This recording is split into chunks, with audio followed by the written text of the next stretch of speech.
defense into midfield, and then the attacking position was sometimes slow. And that gives them opportunity to always recover and double team on Simon and Chukwueze. So we spoke about it, when the game was on, it still didn't improve. And then in the first half, we discussed it, and the second half, the ball's movement to the sides became a little bit faster. But be that as it may, I think the Tunisia has also forming a low block was a little bit difficult to crack down. So I would say another congratulations to them.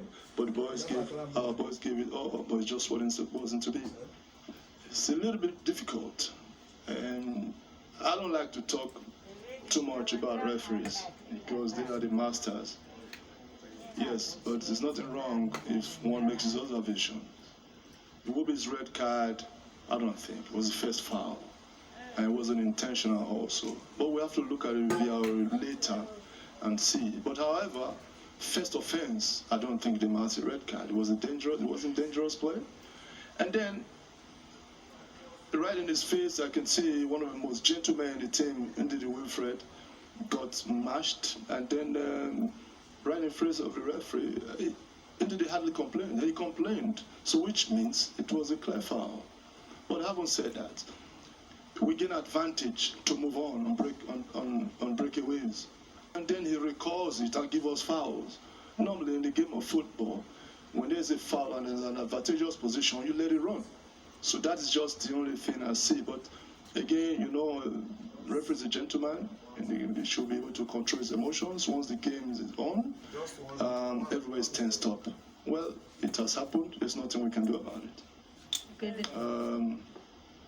Moses Simon, Chukwueze, the strength of Nigerian football has always been on his side.